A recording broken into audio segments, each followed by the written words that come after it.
Hello friend, tech SR YouTube channel में आप सबों का स्वागत है। चलिए आज मैं आप लोगों को बताऊंगा कि जो आरआरबी एनटीपीसी का ग्रेजुएट लेवल का फॉर्म आया है उसका फुल फॉर्म फिलअप प्रोसेस किस तरह रहने वाला है, वो उसका डिटेल्स मैं आज अभी आप लोगों को बताऊंगा।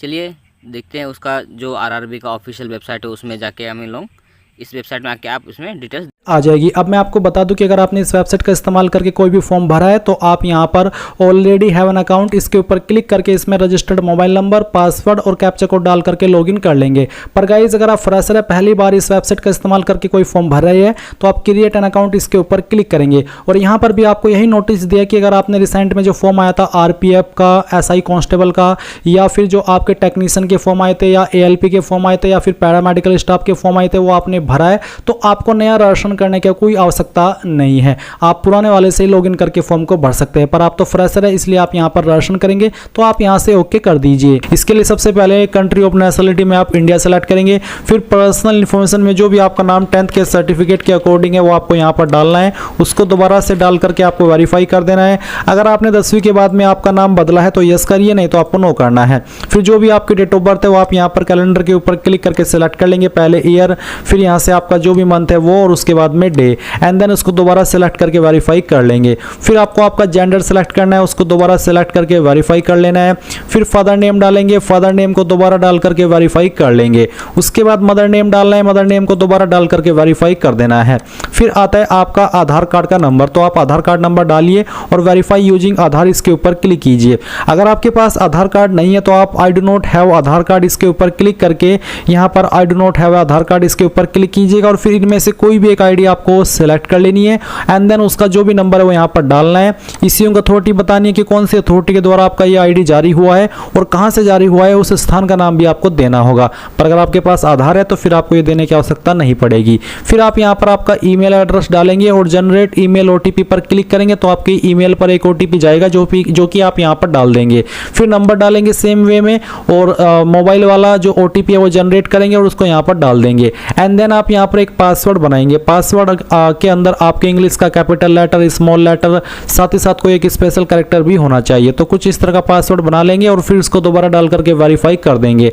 एंड देन एक कैप्चा कोड डाल करके preview and create an account के ऊपर क्लिक करेंगे। इसके बाद आपने जो भी इंफॉर्मेशन आपने भरी रजिस्ट्रेशन के समय वो आएगी और आप जब आपको लगे कि यहाँ सभी जानकारी सही है तो आप उसको सबमिट कर देंगे। क्योंकि मेरा अकाउंट पहले से बना हुआ है इसलिए मैं यहाँ पर होम के ऊपर आकर के ऑलरेडी हैव एन अकाउंट के ऊपर क्लिक करके अपना रजिस्टर्ड नंबर और पासवर्ड यहाँ पर डालता हूँ और फिर कैप्चा कोड डालने के बाद में लॉगिन के ऊपर क्लिक करता हूं और आपको भी ऐसा ही करना है। लॉगिन करने के बाद में गाइज आपके सामने यहां पर कुछ ऐसा इंटरफेस आएगा। अभी आपको क्या करना है, आपको ऑनलाइन एप्लीकेशन के सेक्शन के ऊपर क्लिक करना है और यहां पर आपको फर्स्ट नंबर पर CN05/2024 देखने को मिलेगा। Technical popular categories, basically graduate level की वैकेंसी है। अभी आपको यहां पर आपका आरआरबी सेलेक्ट करना है जिसमें कि आपको अप्लाई करना है। आप सिर्फ एक ही आरआरबी में अप्लाई कर सकते हैं, एक से ज्यादा अगर आप आरआरबी में अप्लाई करेंगे तो फिर आपका फॉर्म रिजेक्ट हो जाएगा। तो इसलिए एक में ही अप्लाई कीजिएगा। आप यहां पर आपका आरआरबी सेलेक्ट कर लें, उसके बाद में यहां पर टिक करें और फिर नेक्स्ट के ऊपर क्लिक कर दें। अभी यहां पर जैसे कि मैंने इस वेबसाइट का इस्तेमाल करके पहले भी फॉर्म भरा है तो मेरी वहीं से इन्फॉर्मेशन फैच कर ली है। अगर आप फर्स्ट टाइम भर रहे हैं तो फिर आपको यहां पर आपकी इन्फॉर्मेशन शुरू से भरनी होगी। और अगर आपने आपका अभी तक आधार कार्ड वेरीफाई नहीं किया वो कर लीजिएगा क्योंकि ये सभी के लिए मैंडेटरी है। इसके बाद गाइज यहां पर आप आपकी जो इन्फॉर्मेशन है वो भरेंगे। जैसे कि यहां पर मैरिटल स्टेटस क्या है वो बताएंगे, मैरिड या अनमैरिड, रिलीजन आपका क्या है वो आपको सेलेक्ट कर लेना है। उसके बाद में जो आपको फ्री एग्जामिनेशन मिलता है SC ST को क्या आप वो चाहते हैं, अगर हाँ तो यस, नहीं तो आपको नो करना है। उसके बाद मदर टंग यानी कि मातृभाषा क्या है तो वो मातृभाषा आपको सेलेक्ट कर लेनी है अपनी। फिर उसके बाद में किस लैंग्वेज में आप आपका एग्जाम देना चाहते हैं वो लैंग्वेज आप सेलेक्ट कर लेंगे। इसके बाद आता है कि आपकी बॉडी के ऊपर ऐसा मार्क जिससे आपकी बॉडी की पहचान होती है। तो अब अगर आपकी बॉडी के ऊपर कोई ऐसा मार्क है, बर्थ मार्क या कोई भी परमानेंट मार्क, वो आप लिख दें, नहीं है तो नो मार्क लिख दीजिएगा। उसके बाद नीचे आएंगे, यहाँ पर आपको कम्युनिटी यानी कि आपके कास्ट कैटेगरी की जानकारी देनी है। तो कास्ट कम्युनिटी आपकी कौन सी है पहले आप वो सेलेक्ट करेंगे। फिर आपका कास्ट का नाम कौन सा है, जो भी है वो नाम आप यहां पर लिख दीजिएगा। फिर जो आपका कास्ट सर्टिफिकेट नंबर है वो आप यहां पर डालिएगा। कौन सी अथॉरिटी ने आपका सर्टिफिकेट जारी किया है, आपको आपका सर्टिफिकेट उठाना है और उसमें राइट साइड में नीचे की तरफ जहां पर मोहर लगी हुई होती है वहीं पर सक्षम अधिकारी के बाद में लिखा होता है कि कौन सी अथॉरिटी ने सर्टिफिकेट जारी किया है। तो उसी के अकॉर्डिंग फिर आपको सेलेक्ट करना कि इस पोस्ट के अधिकारी ने मेरा सर्टिफिकेट जारी किया है। अगर तहसीलदार ने किया तो आप तालुका मजिस्ट्रेट सेलेक्ट कर सकते हैं। फिर कौन सी स्टेट के द्वारा जारी हुआ है वो स्टेट सेलेक्ट करेंगे। किस डेट में इशू हुआ है वो डेट भी आपको आपके सर्टिफिकेट के ऊपर देखने को मिलेगी और वो डेट आपको सेलेक्ट कर लेनी है। इसके बाद में जो यहाँ पर फ्री रेल ट्रेवल पास मिलता है एग्जाम के लिए SC/ST को, क्या आप वो लेना चाहेंगे? अगर हाँ तो यस, नहीं तो आप नो कर सकते हैं। फिर आपका नियरेस्ट रेलवे स्टेशन कौन सा है, नज़दीकी रेलवे स्टेशन, वो आप यहाँ पर लिख देंगे। इसके अलावा फिर जो आपका कास्ट सर्टिफिकेट है वो आपको अपलोड करना है, जिसका साइज 500 KB से कम और फॉर्मेट PDF का रहना चाहिए। तो जहाँ पर भी फाइल है सिलेक्ट कीजिए, ब्राउज के ऊपर क्लिक करके एंड देन फिर यहाँ पर आप उसको इस तरह से ओपन कर लेंगे। फिर आप सेव के ऊपर क्लिक करेंगे तो आपकी फाइल यहाँ पर अपलोड हो जाएगी। इसके बाद में गाइज यहाँ पर आपका पोस्टल एड्रेस यानी कि जो प्रेजेंट एड्रेस है वो आपको देखने को मिलेगा। तो आपको यहाँ पर आपकी स्टेट सेलेक्ट कर लेनी है। फिर आपकी डिस्ट्रिक्ट कौन सी है वो डिस्ट्रिक्ट सेलेक्ट कर लेंगे। आपका एड्रेस क्या है, आपकी ID के अकॉर्डिंग जो आपका है प्रेजेंट एड्रेस वो आप यहाँ पर इस सेक्शन में भर देंगे। फिर आपका विलेज, टाउन, सिटी क्या चीज़ है वही आपको यहाँ पर लिखनी है और अपना पिन कोड भी डाल देना है। अब अगर आपका प्रेजेंट और परमानेंट एड्रेस एक है, अलग अलग नहीं है, तो आप यहाँ पर इस बॉक्स के ऊपर टिक कर दीजिएगा। और अगर अलग अलग है तो अनटिक करके अलग से भर सकते हैं। पर जैसे कि मैंने कहा कि अगर एक ही है तो इसके ऊपर टिक कर दीजिए और फिर यहाँ पर सेव कीजिए और उसके बाद नेक्स्ट के ऊपर क्लिक कीजिए। अब गाइज आपके सामने यहाँ पर कैटेगरी डिटेल आ जाएगी। तो आपको क्या करना है, सबसे पहले एक्स सर्विसमैन में आपको बताना है कि क्या आप एक्स सर्विसमैन है। अगर हाँ तो आप यस करेंगे, नहीं तो आपको नो करना है। फिर आता है are you a person with benchmark disability, यानी कि क्या आप विकलांग है। अगर आप है तो आप यस कीजिए, नहीं तो आपको यहाँ पर नो ही रहने देना है। फिर एक और सवाल आता है स्क्राइब का, जिसमें कि कहा है कि do you need a scribe if you writing ability is affected in accordance with provision of section 2। तो बेसिकली है कि इस रूल्स के अकॉर्डिंग अगर आपको लिखने में कोई प्रॉब्लम है, आप फुल्ली विकलांग तो नहीं है और आपको यहाँ पर एक स्क्राइब यानी कि एक अतिरिक्त व्यक्ति चाहिए जो कि आपके बिहाफ के ऊपर एग्जाम लिखे। तो अगर आप इस कैटेगरी में आते हैं इस रूल्स के अकॉर्डिंग तो यस कीजिए, नहीं तो आपको नो करना है। फिर आता है इकोनॉमिकली बैकवर्ड क्लास, क्या आप EBC कैटेगरी से बिलोंग करते हैं और आपके पास सर्टिफिकेट है EBC का। अगर हाँ तो यस, नहीं तो आप नो करेंगे।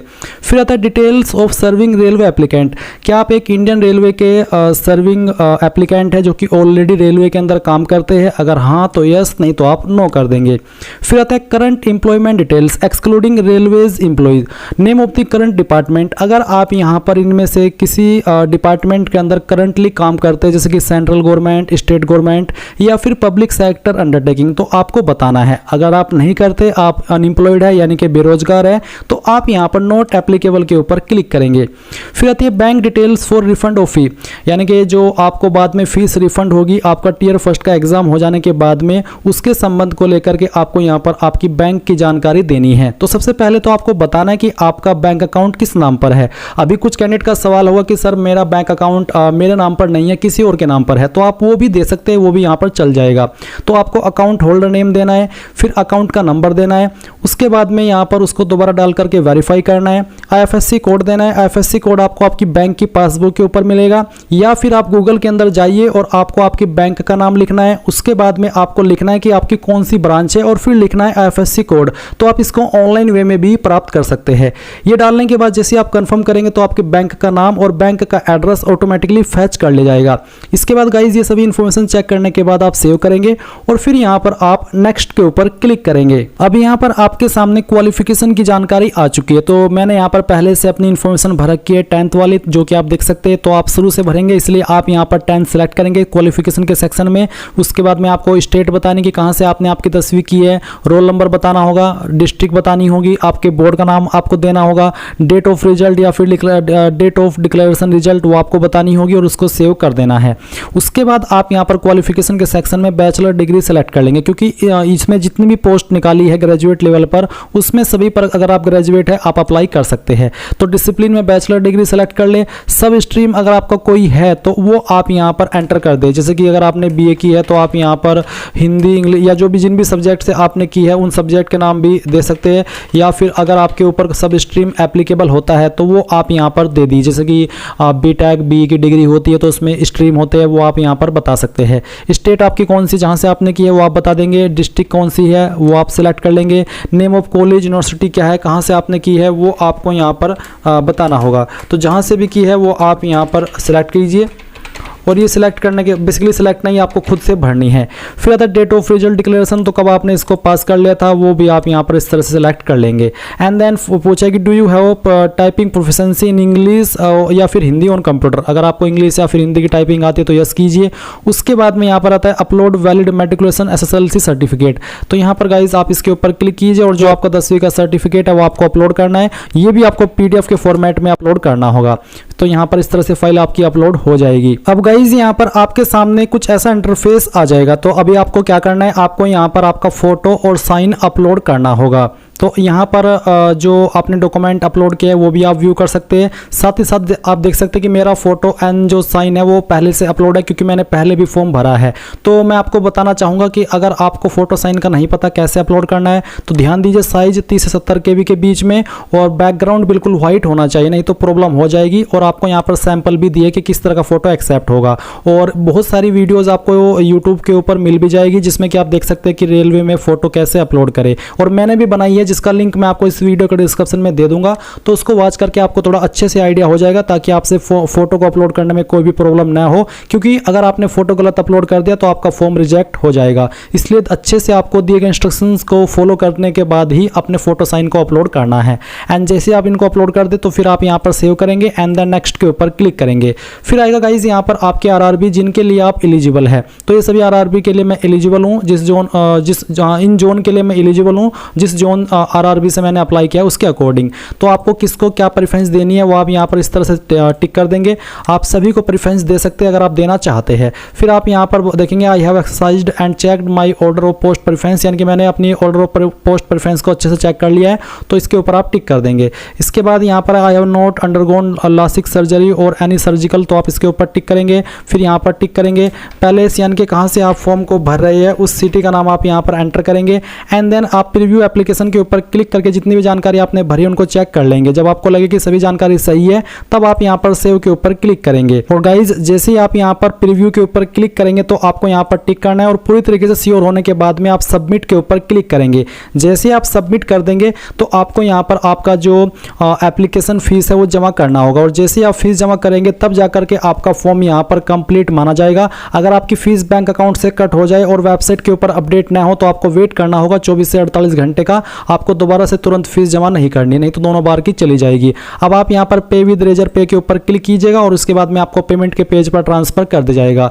तो यहाँ से आप आपकी फीस जमा कर दीजिए। जैसे फीस जमा हो जाए उसके बाद आप आपके फॉर्म का फाइनल प्रिंट आउट ले लीजिएगा। वीडियो अच्छी लगे तो लाइक करें, शेयर करें, और चैनल में नए हैं तो चैनल को सब्सक्राइब कर दें, ताकि आपको आने वाले नए नोटिफिकेशन के लिए सबसे पहले जानकारी आपको मिल जाए। वीडियो को अंत तक देखने के लिए आपका बहुत बहुत धन्यवाद।